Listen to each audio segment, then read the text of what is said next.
All right. Jackpot City. We are live. Live. Good afternoon, everybody. How are you doing? How's everyone doing out there today? It's been a couple weeks. It's been a couple weeks. It's a nice Friday here. It's raining. it's raining. It's a Rain is soft good. it's a soft English rain. It's a drizzle, Yeah, it's nice. which hopefully it will clear up. We have a big music festival going on here this weekend, so hopefully the weather will improve for all those attending.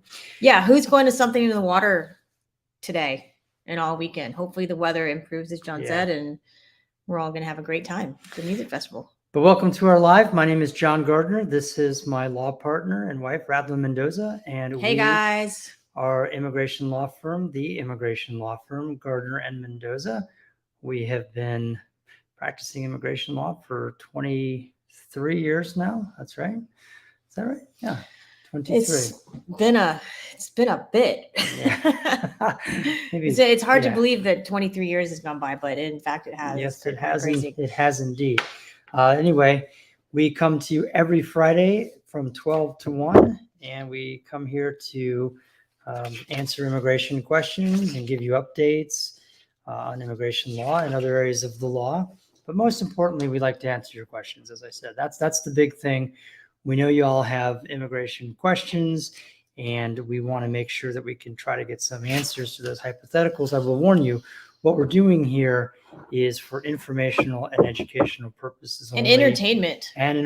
This is not legal advice. We are not giving out legal advice here. We're just answering questions for informational purposes. If you decide that you want to have legal questions answered by a professional and you are ready to move forward with an attorney on your immigration case, then you can schedule a consultation with us. We would be happy to talk to you and represent you in your immigration journey. We've been doing it for 23 years. We're pretty darn good at it. Yes, and yeah, we'll end the intro on that. Pretty darn good at it. You can go look at our reviews as well on Google, and that'll back it up. I also want to say hi to everybody over here on TikTok. We have a simulcast here. We're on Facebook Live, but we also are joined by the entire TikTok universe. Not the entire. That would be insane. No, I'm looking now. We have 30 billion viewers currently. So we got them all. That would be fantastic. That would be fantastic. So, yeah, as John said, we are answering your immigration questions today for the next hour. And so please go ahead and put your questions in the comments. And while we are gearing that up, I think we should start the hour with processing times. And the reason is obvious why we want to start with processing times. Maybe it's not obvious, but we always get processing time questions. And while we're gearing up for the comments and the questions, go ahead and go over the processing times. And I apologize, folks, on Facebook. I'm going to be looking over here a lot. That's because I'm monitoring the TikTok questions that are coming in. I'm not staring out at the Chesapeake Bay, although I could be. It's right here. Our office is located in Virginia Beach, Virginia, which is on the east coast of the United States. So, okay, go ahead. Sorry about that. Processing time. Yeah, processing time. So I'm only going to go over two areas of processing times.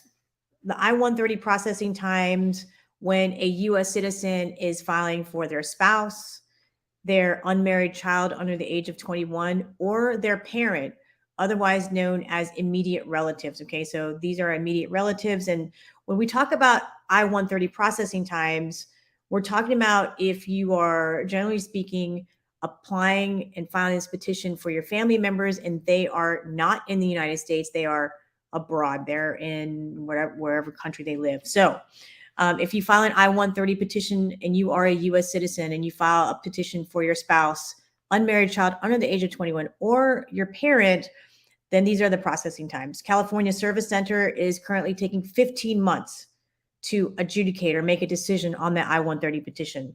The Nebraska Service Center is taking 14 months. Potomac Service Center is taking 6 months. The Texas Service Center, 12 and a half months. And the Vermont Service Center, 14 months. So again, those are just the time that it takes for USCIS to make a decision on that I-130 petition. So if you are a lawful permanent resident, another pretty big category of people that we represent, and you are filing for your spouse or your unmarried child under the age of 21, so the F2A category, California Service Center is taking 25 months to make a decision on that petition. Nebraska is taking 14 and a half months. Potomac Service Center is taking 27 and a half months. Texas Service Center, 17 months. And the Vermont Service Center, 37 and a half months. So as you can see, if you're filing as a lawful permanent resident for the spouse and unmarried child under the age of 21, it's significantly longer. And a lot of times we get this question of, okay, well, should I just wait to file my I-130 petition as a lawful permanent resident? And then wait to become a citizen first? And the answer is no, you should not. You should go ahead and file the I-130 petition. There's a lot of different things that kind of go on and with that. And I want you guys to be really careful with, if you're a lawful permanent resident, you're filing for your spouse, and I'm getting kind of in the weeds here, but these set of facts just kind of came up during a consultation. And it's as if you are about to become a U.S. citizen, and you've already filed a petition, say for your spouse, and you have a minor child under that, just make a note that you are going to have to file another petition for your child when you become a U.S. citizen. So if that's something that you might think, gosh, I think that may apply to me, please, please, please reach out to us and let us help you on this immigration journey. It can be really tricky, and the timing can be tricky, and we don't want the result to be, your spouse is ready to come, but your child cannot, because when you became a citizen, you didn't file that I-130 petition for your child, or maybe strategically you filed 2 I-130 petitions. So, like I said, I met with someone, and it was bad. It was just bad because the timing was off. They didn't have an attorney to help them. They let their friend help them, and it just, the problems in their case could have absolutely been prevented if they had an immigration attorney helping them with that. So anyhow, those are the processing times.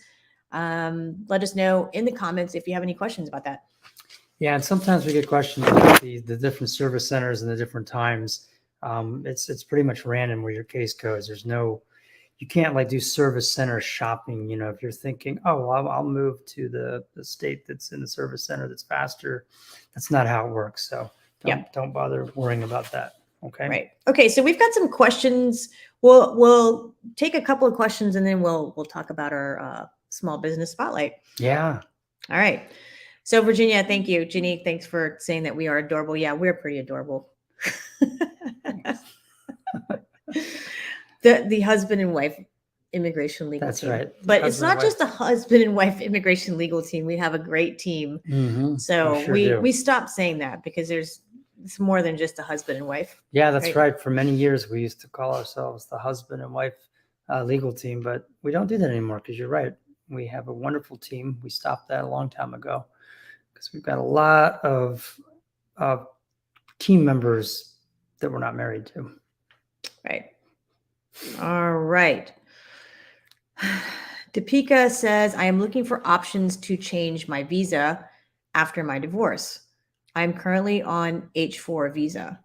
My marriage involves domestic violence. My spouse is on H-1B visa, but his I-140 is approved for green card. I'm so sorry to hear that you're going through these struggles, Deepika. This would be really a question for a consultation if you're ready to hire an attorney to help you with your own personal immigration case. If there are ways to help you get another type of visa or get it through, work or any other way, we would have to analyze your case and take a look at that and see what options there are for you. So too much definitely to get into on the live stream, just because this is very, very fact specific. And in fact, all immigration cases are extremely fact specific. So even though we see a set of facts that like, oh, that can apply to everyone, right? Oh yeah, just file the I-130 petition. This is why I'm really careful about answering comments. Sometimes there's something in the particular family's fact pattern that makes it not so, right? So give us a call. Our number is 757-464-9224, and we'd be happy to set up an appointment for you. Our team is actually at the office right now because it's 12 p.m. Eastern Standard Time here Friday, and they'll answer your call. But thank you so much for watching our live stream, Deepika, and we wish you the best of luck. We'd love to hear from you so we can help you move forward with that. Yeah, there's a lot of detail in every case. They're extremely fact specific, like Radlyn said, and that's why you want to be careful. You can get sucked into the Google, what I call the Google muck, which is where you are just Googling and finding information, bits and pieces, and you're like, oh, well, here's a guy who did blah, blah, blah, blah. Don't trust it. Yeah. Okay, you don't do that to diagnose your health. Don't do it to diagnose. Some people do, actually. Yeah, and what happens when you do it? It's always the wrong thing, or it's seldom helpful. Right. No, it was so funny because I had like this pain right here last night, and then our 12-year-old daughter said, "Oh, mommy, why don't you just Google it?" I was like, "Absolutely not. I will not Google pain in my chest, because then you guys would be taking me to the ER because there's a lot out there that can be really scary, that can be true or not true, and it absolutely goes the same with immigration processes." All right, you want to grab a question on TikTok? We're going to kind of go one here on our comments, and we're also going to and then answer questions from our TikTok as well. All right, our first comment up here is, I have my pending case of 485, almost 8 months. No EAD, no AP, no movement on my case at all. Yes, so these cases are taking longer than 8 months. They're taking, 15 months to 2 years to 27 months to 32 months. It really depends on where your field office is and the EAD and advanced parole. So when you file for the green card application, if you're eligible, you can file for a work permit as well as advanced parole. And those applications are taking about 12 months. So you've been waiting for 8, and unfortunately, your time has not come yet, and it will. And if it doesn't, then you can do an inquiry and try to follow up on that. But for all of you guys out there who are waiting, I know I sound, we sound when we say this like a bunch of jerks, but try to be patient. And we're not saying that in a, what's the word I'm looking for? We're not saying that in sort of a parental type of way. We're just saying, we're just kind of saying it in a, guys, hang in there. This is a long process. I'm saying it in a supportive way. A supportive way, right? That's what we are saying. When I was looking at the processing times for this live, I was looking at them compared to December, because of course we did our live back in December too. And most of the processing times have gone up by 4 to 6 months. Some of them, by 8 to 9 months. So the processing times, despite promises from USCIS to try to fix this backlog in June. Now, I mean, things don't get fixed overnight, of course, but they're getting longer, not shorter for the most part, generally speaking, across the board. So hang in there, try to be patient, because those are the kind of the two resources that you have to count on internally to get through this process. But hang in there, your time will come. All right. Let's see here. Eli says, nice flowers, Eli. If a U.S. permanent resident moves overseas with their U.S. citizen spouse for 10 years, during which time the green card holder earns income remotely from clients in the United States, then they want to move back to the United States, what is the best route for that spouse to take in terms of immigration?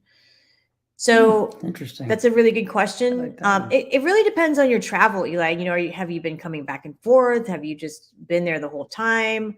I mean, you could qualify and get a returning resident visa. So there are a couple of options there for you. again, if you would like assistance with this process and let us guide you through this process, please give us a call and make an appointment, and let us help you with that. But there are definitely options, and I think the fear here is like, gosh, I'm not going to be able to come back, and that's a valid fear, because it really depends. Have you been out of the United States continuously for 10 years? If so, and again, I'm going by one sentence question, right? You may have abandoned your lawful permanent resident status, and you may have to have your spouse file again. But these are just hypotheticals. I have no idea what the actual situation is. So if you would like help from attorneys like us and our team, then please feel free to give us a call and make that appointment. Now, we charge $295 for a consultation. And really, during that consultation, we want to know that we're able to help you, right? And we also want to know that you guys want to hire an attorney for your case. Otherwise, you would be potentially wasting $295 on this consultation. So we really want to be the attorneys for you in your immigration case and help you on that journey. That's our goal, and that's what we do. Absolutely. It's getting dark. It is. Yeah, not so much for the better weather coming. Yeah, it started to rain again. So I feel like it's dimming down on us. But anyhow, all right. Next question. All right, coming over here to TikTok. The question is, hello, I got my 10-year green card last January 2021. Congratulations. And got that one instead of a 2-year green card. Question, when can I apply for citizenship? So a lawful permanent resident, here's a general rule, guys. A lawful permanent resident can apply for U.S. citizenship 4 years and 9 months after they have been a lawful permanent resident. And you will read it on the internet 5 years, but you can apply 90 days early. So that's why I'm saying 4 years and 9 months. So you don't have to, you can apply early. If you received your lawful permanent resident status, or well, let me back up a little bit. If you're married to a U.S. citizen and you've been married to a U.S. citizen for 3 years, and your U.S. citizen spouse has been a U.S. citizen for 3 years, and you've been married to and living with the U.S. citizen spouse for 3 years, then you can file early at the 3-year mark. So here, if you got it January of 2021 and you can apply early because you qualify for that, then you can apply January of 2024 minus 90 days because you can apply early. So hopefully that helps as far as guidelines as when a lawful permanent resident can apply for U.S. citizenship. And reading more specifically into the question, I think she also wanted to know whether it makes any difference that she got a 10-year green card versus a 2-year green card. No, it does not make a difference that you got a 10-year green card. You are just basically able to skip the step of filing for the petition to remove the conditions on your lawful permanent resident status, also known as the I-751 petition. Cool. All right. Thank you for that answer. Yeah. Fantastic. Thanks for the question. Hopefully the question helps other people who are out there who want to apply for U.S. citizenship. And before we go on to the next question, do you want to talk about our small business spotlight? I do want to talk about that. What's that? Right, it's right here. But before that, right? Oh, you have notes. Look at that. I have notes. I'm fancy like yeah. Applebee's. But I want to also remind everyone that we post all these lives on our Facebook page. So if you hear information here that you think is helpful and you want to circle back to it or give it to somebody else, you can go to our Facebook page and you can watch these later, and you can sort of forward through them and try to figure out where we talk about whatever it was that was important to you. Okay. Yeah. And I also want to add too that our Facebook lives and our videos on TikTok and the answers that we answer to your comments, again, those are for informational purposes only. And you should not see them as substituting legal counsel, right? Like don't let our comment, it's a comment from a lawyer, be a substitute for you actually having an attorney represent you in your immigration case. So I just wanted to kind of reiterate that. And, we're here for you guys. If you're basically, you've made the decision that you want an attorney, you want a professional to handle probably the most important thing in your life, right? In your family's life, then give us a call. We are going to be there for you. And I think that we would make a great fit if you're ready to hire attorneys. Absolutely. It's what we do and we love doing it. Yeah, we also, in addition to answering questions, like Radlyn said, sometimes we have inspirational stories, or we have a small business spotlight, and we have a small business spotlight today that's also an immigration story and is also a very close to our heart small business immigration story, because it involves a former member of our team, Jackie, who was with our law firm for several years. She wore many hats, and she was fantastic. We wish her all the best in her new venture, which is a small business that she's opened with her husband, John. It's called Everbowl. And if any of you are familiar with it, it's fantastic. If it's new to you, you should go check them out. It's absolutely delicious. Yeah, we went there for the first time. They've been open now, I believe, for 3 weeks. And we went on Monday to support an event that was raising money for the Girl Scouts, which our other team member, Dominique Sampson, who's one of our attorneys, he teamed up with Jackie, right, his former colleague, and said, hey, my daughter is a Girl Scout and we're trying to raise money. Can we do it? Can we do a special fundraiser at Everbowl? And, they partnered up, which is just such an amazing thing to see, that our, members of our team are just working together to help the community and help each other. So that was super cool. Right. And it's really good. It's kind of like fruit bowls, smoothies. Yeah, fruit bowls. Fruit smoothie bowls. And it tastes like ice cream. Yeah, it's like really, really, really good. It's so yummy. I mean, and it's really different from other acai bowls, in my opinion, because they have different base flavors, but it's called Everbowl. They're really just kind of, this is the first Everbowl in our location, which is the Hampton Roads location. I know they're all over the country, but it's really delicious. Go check them out. Yeah, Jackie is the daughter of Honduran immigrants. So that's our immigration story. Yeah. With the small business spotlight. The address, by the way, Everbowl is located at 1244. That's 1244 Greenbrier Parkway, number 570.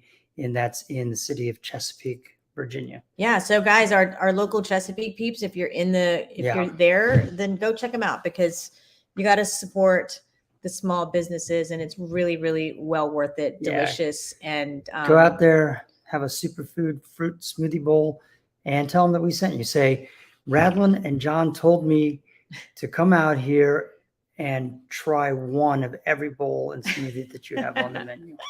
Yeah, it'll be great. Awesome. Right. Okay. And so make sure to take your kids too.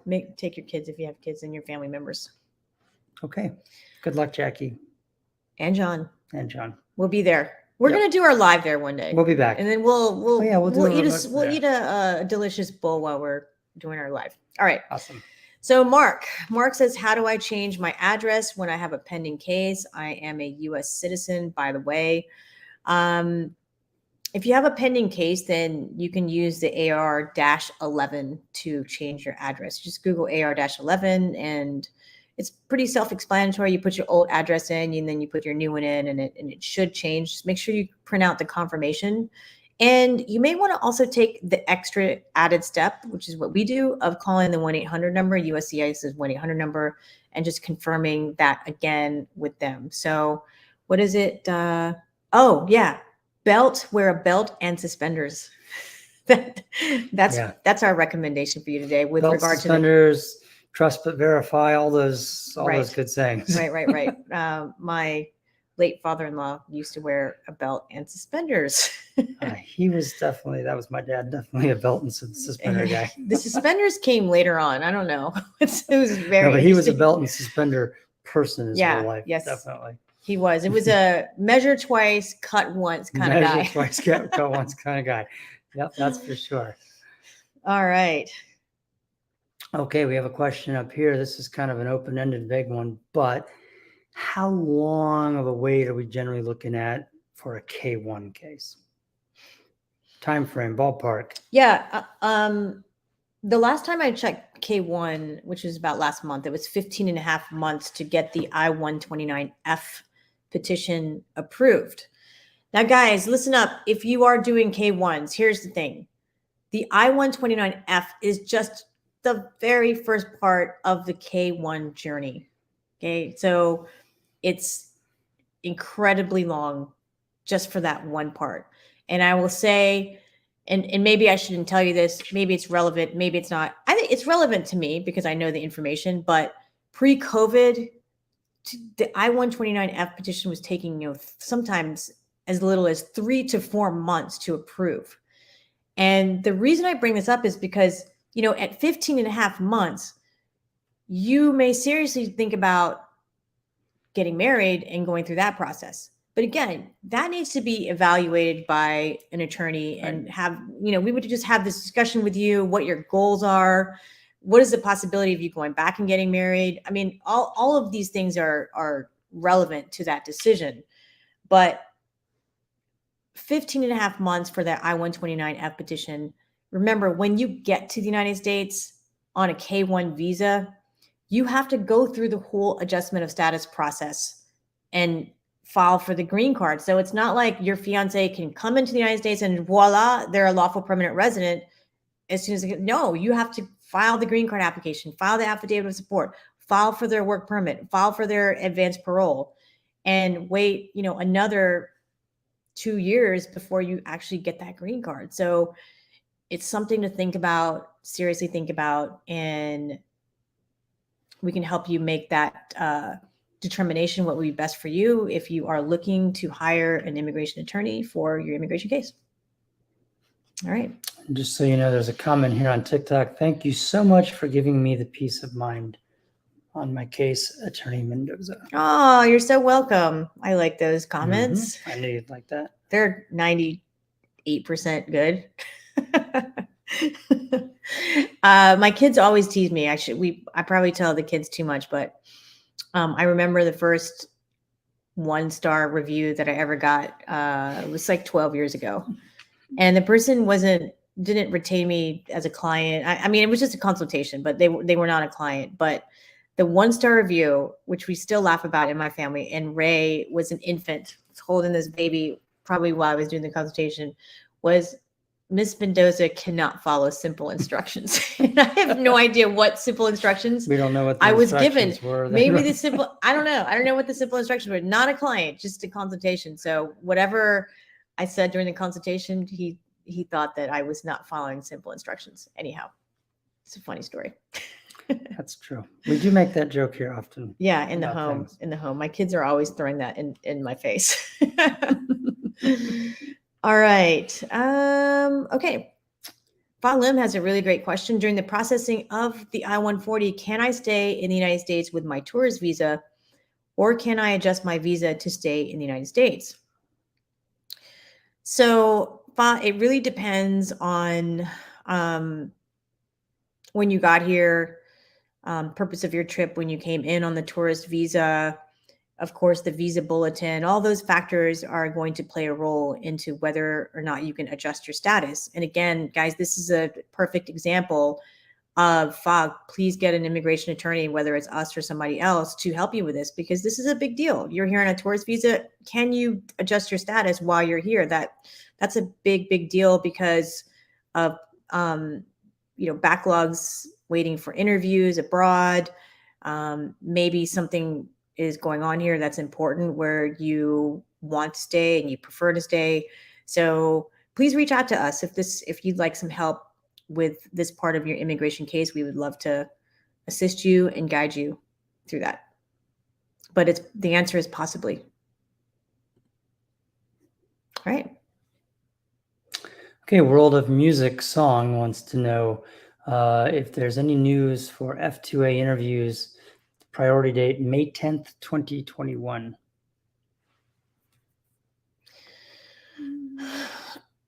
I'm not sure if I was zoning out or what during the question, but what's the question again? If there's any news for F2A interviews, priority date May 10th, Ah. 2021.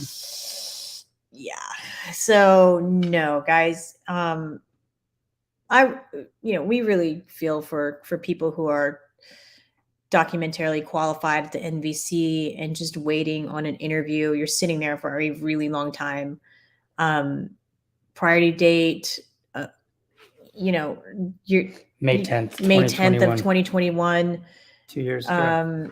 The Coming up on 2 So years. F2A category has currently retrogressed for the May visa bulletin, but it's June 2022. So of course you don't fall under that category. But as you wait longer and longer for an interview because they're backlogged, there's probably over 400,000 cases waiting to be interviewed across the U.S. embassies. And so I don't know. It's really, really hard to tell. We can only just kind of determine from our cases, and it depends on your country, and you're in F2A category. So it's tough to determine how long that's going to take. But as we said earlier, just try to hang in there. Make sure if this is for a spouse, if your spouse is waiting abroad, make sure you over communicate with them about what's going on with the case, what's going on in your life, that you have not abandoned them, because sometimes it feels like that, right? I mean, if you meet someone 3 years ago and you decide to get married, and then you file the I-130 petition for your spouse, and the case is taking, say you're a lawful permanent resident, case is taking 3, 4, 5 years. I mean, you're really going to have to over communicate with your spouse in order for your spouse to feel comfortable that this is not just something that you're doing. It's the case is actually in a black hole where just waiting for, the government to do these interviews. So hang in there, guys. I know it's tough. We know, not on a personal level, of course, but just from talking to our clients, and we're all experiencing the same thing. And they do have the benefit, I guess, of calling us twice a month, or our calling them twice a month, and just letting them know, hey, this is what's happening in your case, and this is why. And we used to give our clients weekly updates. They've asked for the updates to be a little less frequent than that, because we're in a waiting period. We had something happen as far as we're aware, has never happened at any law firm. We had our clients asking for less communication about their cases, and so we down throttled it just a bit. Yeah. All right. Let's see here. This is the same question, but with IR1 and IR2. So again, same scenario. There are hundreds of thousands of you in the same scenario. I don't know if that makes anyone feel better or worse. I think it should make you feel a little bit better, just because you're not alone. You're not just like, oh my gosh, they've forgotten about my case and something's wrong with my case. Right. But this is the same questions along the same lines as the other question, which is how long are we going to wait for an interview? Because we've already been documentarily qualified, DQ by National Visa Center, and now we're just waiting for an interview. How long? It's a toss-up. And again, any time frames I give you is really just from what our cases have been doing, and it's not an official thing. So I don't even want to say it, right? Because I don't want you to get nervous, like, oh my gosh, that's so fast, and I've been waiting here for a year, or oh my gosh, that's so slow. So it really is just a waiting game, and I hope that it gets to your case soon, all of you guys. But that said, how can we remedy this or shake things up a little bit? If you guys are sick of waiting and you want to hire an attorney to file a lawsuit on your behalf to try to speed things up, be happy to do that for you. All right. Yeah, that is something we've had a lot of success with. I know it sounds really scary. Anytime you're dealing with the government, it's intimidating to begin with, just in any capacity. I don't care if you're just going down to talk to the local tax person in your city. It's intimidating. And so the idea of suing the federal government, no less the agency that's, you're seeking a benefit from.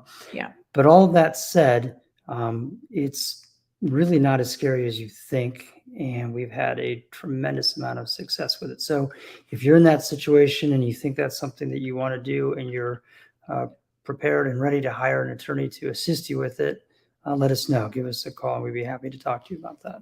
Yeah, absolutely. All right. And I noticed there was a follow-up there. Topeka, who was the very first one up, said she asked if she'd be eligible for VAWA because there was a domestic violence issue that had causing trouble in the marriage. And again, if your spouse is only getting possibly. Again, reach out. There's also a potential for a U visa as well, but reach out to us. Okay, here's a question. I have a kid I raised and I want to adopt, but he's 23 and he lives in the Philippines. I'm a U.S. citizen. So I have a couple more details that I'd like there. So if you have not adopted the child before the age of 16, then it is too late to do that. And in order to go through this process through USCIS and file that I-130 petition for the child that you raised, an adoption decree is required prior to the age of 16. So I don't know if you fall under that category. Maybe there was an adoption, but if there wasn't, it's probably a no on that. But again, don't quote me on that, guys. Mm-hmm. I like to, actually, I wish I could start every video that he's like, you should not take legal advice from me on this video. On this video, right? Right. Or anyone doing videos. So. Yeah. I mean, we know what we're talking about, but we have to make sure everybody understands that is not, this is an informational live stream. This is not legal advice. Right. So, all right. I don't have any more questions over here, it looks like. Okay, we have a question here. Any advice? Not legal advice, just information. What should my Chinese girlfriend do if she can't find a job that sponsors her after college? So I'm assuming, I'm going to read into that. Maybe she's here on a student visa. Maybe she's, what do you think? Yeah, she's here on a student visa. And she has OPT, optional practical training, and she can't find a job. And that's unfortunate. I mean, if you were consulting with me, my question would be, how serious is your relationship, right? I mean, no, and also, really, that's a valid question. I mean, sometimes people will come to me and we'll go through this scenario and work is getting petitioned for me, and I have this route and I have that, and I've got a family member who's my sister, and that's a 20-year wait. And so we're going through this whole scenario. And then, one of my last questions is, are you in a relationship with anyone? Yes. My boyfriend or girlfriend and I have been together for 4 years. We do plan on getting married, but not right now. But we've been living together for 4 years. We're going to wait till we have enough money saved up so that we can have a really big wedding and invite everybody from all over. And so then we find out that, the boyfriend or the girlfriend is a U.S. citizen or a lawful permanent resident. And so, that it's a valid question about how serious this relationship is. And if you are planning on getting married in a year or even maybe 2 years, if you come talk to me, you're probably going to get married tomorrow because sometimes that's the remedy that is the best remedy out there. But again, we're talking about bona fide relationships, real relationships. We're not talking about fake marriages, guys. We don't do fake marriages. In fact, if you have a fake marriage or if you have a fake marriage, just don't call us because we don't do those types of cases. Right. But we do see people that are, I mean, it's, I understand it. I mean, Radlyn and I were engaged and planning a wedding many years ago. So I know that a lot of people are putting off the date. They're like, oh yeah, we're absolutely getting married. We just want to wait till we're Right. in a Done with settled law school. place, or we want to wait till we're done with school. For us, it was done with law school. Or they want to save money so they can have a big wedding, this kind Right. of thing. Yeah. And if those are the reasons that you're delaying, then if there is an immigration avenue that will open, you may not want to delay until you're done with the school or have the money for the big wedding. Right. Someone was getting married at Christmas time, and I said, Christmas in April, guys. We got to get married. There's no reason to wait. So a lot of times our people that are in this scenario, what they do is they will go and do a justice of the peace wedding, or go to the clerk's office and get married there at the clerk's office and bring a witness or two, and then have a nice dinner with their close family and friends. And they still go and do their big wedding in December. Mhm. You know, I mean, we had some really good friends who did that. And yeah, I actually advised them to do that. But it was the right thing to do under those particular circumstances. Now, again, we are talking about this person's question, and this person's probably like, hey, I don't know what you got. We're not getting married. I'm just asking. We just started dating a month ago. We have, like, that's crazy. We're not getting married. Right. That may be the case. Going back to the question, Chinese girlfriend, what can she do if she can't find a job that sponsors her after college? Give us a call. I mean, we can, there's a lot there that we don't know. Mhm. And we can't help you find a job, though. I mean, Right. that is one thing, and not to sound like a jerk or anything, but, try to find a job, right? Look in different places, if that's really what the issue is. And so, give us a call Yeah. if you want help with just trying to fix this immigration problem. And if the bottom line is, hey, look, I don't want my girlfriend to go. She doesn't want to go. She wants to get a job. She wants to try to get an H-1B. She wants to try to get permanent sponsorship through an employer. Okay. Mhm. But she can't find a job right now.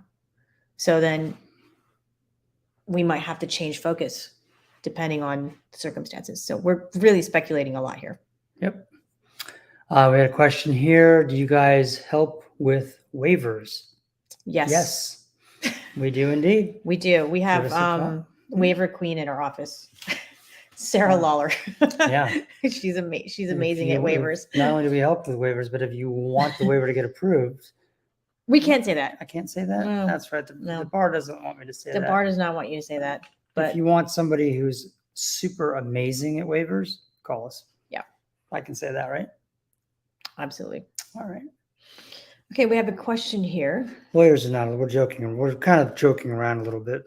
Lawyers are not allowed to make guarantees about outcomes. They can only say things about experience, but they can't say like, oh, there's a 90% chance of success, or we guarantee. So if you are dealing with any attorneys, by the way, who are telling you, oh, there's a 99% chance that this will get approved, or I guarantee that this will get approved, they are running afoul of the state bar laws. Yeah, we're really not supposed to do that. And even when we say, hey, we have a pretty high success rate, we'll have to follow that with but every case is different. Every case is different, and this does not guarantee success in your case. So Right. we really try to not say stuff like that. But that all said, Sarah is wonderful at waivers. I mean, we all do waivers, but Sarah it's in her wheelhouse, and she's the waiver queen at the office. Long story long, we do waivers. Yes. Going 601, our original answer was yes. 601, 601As, 212. Okay. Melanie says, petition my 3 kids. 1 is minor. What type of affidavit of support form do I need for her? I am a U.S. citizen. So if you petition for your 3 children, whether they're a minor or not, when it's time to do National Visa Center processing, you will be using the affidavit of support, which is the 864, I-864.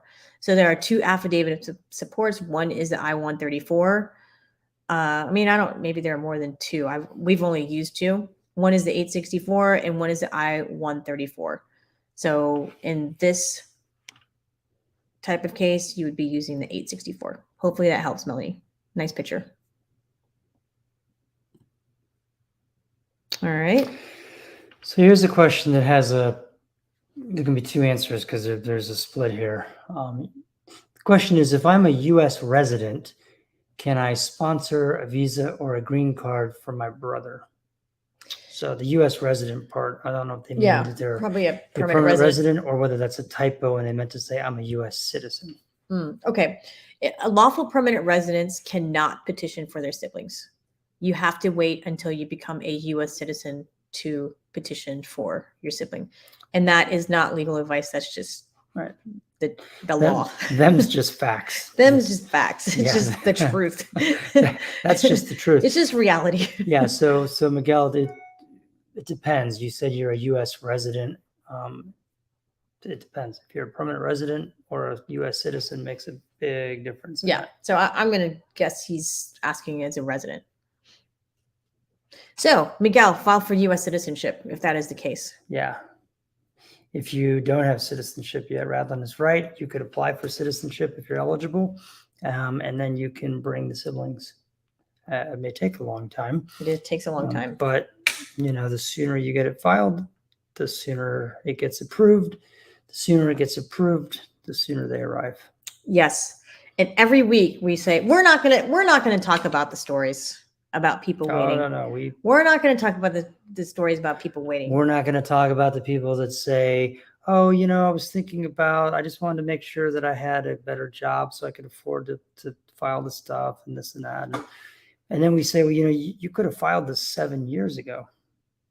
7 years ago.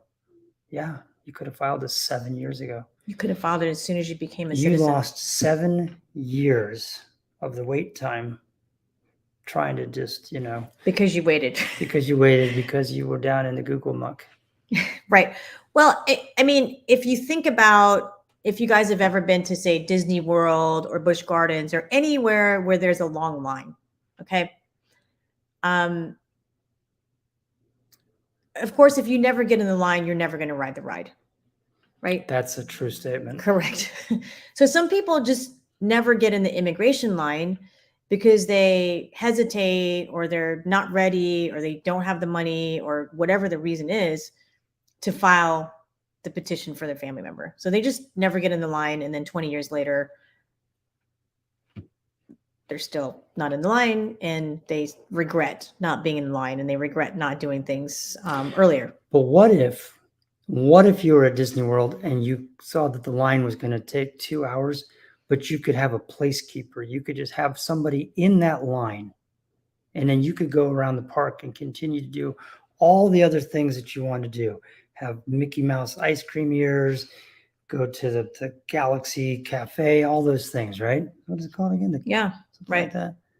And then you would just get a text when your placekeeper got up to the front of the line and was ready to get on the ride. You got a text that it's ready. And all you had to do is just go back there and get on. Well, when you file and then you start waiting, you just continue to do all the other normal things that you were going to do in your life, except now the time is accruing for you and the wait is happening. You're still doing the things you're going to be doing anyway. So what am I saying with all of this? I'm saying that if you've been delaying or procrastinating, make sure that you promise yourself today you're going to wait no longer, procrastinate no more. You're going to call Gardner Mendoza and you're going to make an appointment and you're going to finally just do this and do it right. Okay. Yep. That's what I'm saying. Yeah. I made a video the other day, and the video was one of the biggest delays in your immigration case or your family's immigration case is not how long it takes USCIS to petition, to approve the petition. It's not the visa bulletin. One of the biggest delays that you can actually control is filing the case. I mean, as John said, there's so many people who wait 7, 8, 10 years to file for their spouse, to file for their minor child. I mean, you know, they go back and forth, whatever, there's a reason. But then there's this thing where that happens when they're ready, right? You know what I'm talking about. Like when you're ready to do something, you're ready to do something and you want it done now. That's just not the way immigration works, though. I mean, that's the way it works when you want to, like an ice cream cone. But if you want your family members here right tomorrow, you're going to have to wait. And it takes a little bit of planning. And it's true when I say you are holding up your own case when you are waiting to file for your family member. Yeah. Anyway, all right. We promised we wouldn't do it, but you guys might be new. Who knows? Welcome, new people. Do something for them right now. Make a promise to yourself that you're going to do this, check it off your list, and then go live your life. And then go about all the things that you were going to be doing anyway, knowing that this is now in the crock pot. It's now just bubbling along. It's kind of like, you know, when you fill up the rice cooker, you add the water, you start it. It doesn't take that long. It doesn't take that long, especially on the quick rice function. But you know what I mean? You can then go do other things while the rice is John cooking. tried to use a crock pot analogy. I hate crock pots. I corrected it immediately. Yeah. Who uses a crock pot here? Just raise your hand. Somebody? Anyone? Some people do. We use it sometimes to make shredded chicken, but we've tried. Okay. Regrets. All right. Let me grab this question real quick. Was that your question? No. I have more here, but go ahead. No. But was that yours though? Nope. What do you mean? Was that mine? Did you take the last question? I'm next. You're next. Guatam. A U.S. citizen filed for sibling sister abroad in 2016, got a receipt notice, so it means the application is in line, right? Yes. See, Guatam knows what we're talking about. The application is in line. The citizen filed for the sibling in 2016, and the receipt notice says 2016. So that means the application is in line and has been for 7 years, right? Or around 7 years. If they need anything else, they should ask for RFE, and prior date should be the same, right? Yes, correct. So this is such a great question after what we just talked about. It's like he read our minds. It's almost like we coordinated this on purpose. We didn't. We don't. We didn't. Guatam is writing a comment in from YouTube. So you are absolutely right. You're going to keep that same priority date, even if USCIS asks you for more evidence and issues an RFE, you will keep that same priority date.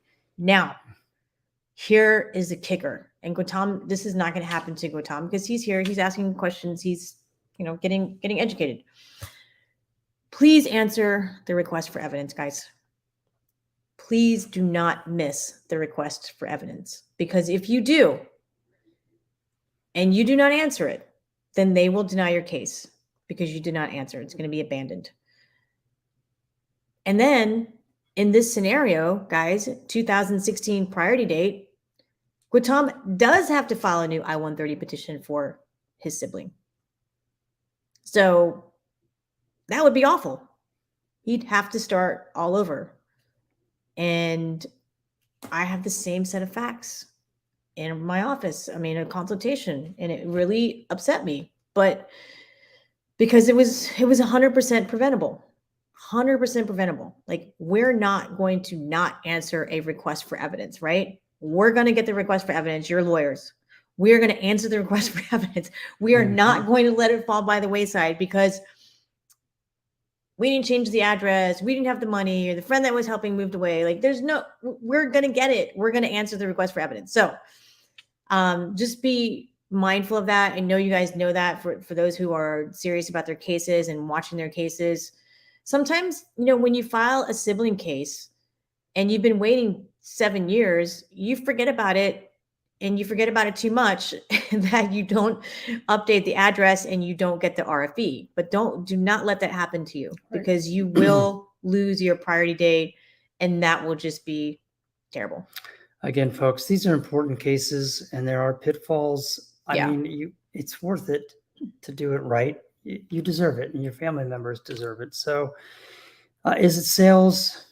Fine, if that's what you want to call it. But I know that we know what we're doing, and I know that you'll be happy with the results. And I know that this is a super, super important thing to you, and it just kills us what kills me, it kills both of us when we see people that have made mistakes that were totally avoidable.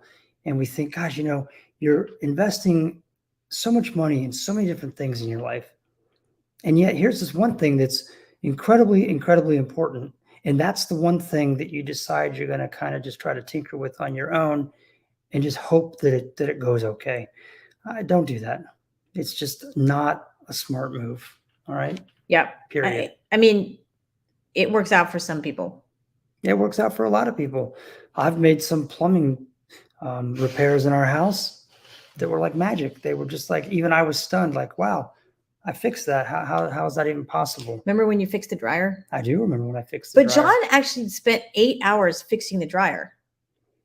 I had to take the whole thing apart and put it back together. It was. But I mean, anyway, so that's a different, yeah. it's a different story. But I mean, it's actually relevant because the dryer person would have just taken an hour to fix that, and John could have been doing something else with his time that he knows how to do and that he likes to do, right? So you guys are out there, you're being nurses, you are the managers, you are working at Amazon, you are crushing it at DoorDash and making $1,000 a week because you're driving, because that's what you do and that's what you like to do. And maybe you don't like to do it, but that's what you do and that's how you make your money and how you make your living. If I were to go and be a nurse, right? But this is what you guys do, right? And if I were a nurse for a day, I'm like, hey, let's switch places. You become an immigration lawyer and I will become a nurse. Now, how absurd would that be? Pretty crazy, pretty nuts, right? I would, God forbid, harm someone. And sometimes you guys harm people. You harm your own families, you harm yourselves. But anyhow, all right, we got a little bit off.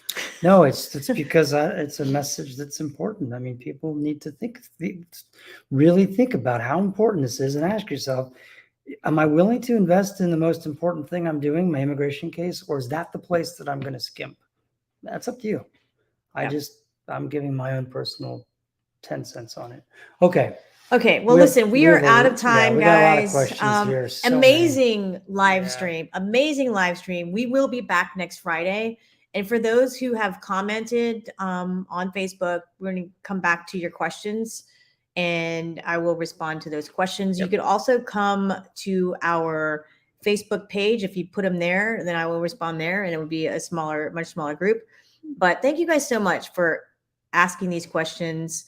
We really appreciate it because I know that your questions are helping other people here who are listening in. So thank you so much. About it. All right, folks. See you Two thumbs up. 2 thumbs up. We will see you next Friday. All right. Take care. Take care. Bye.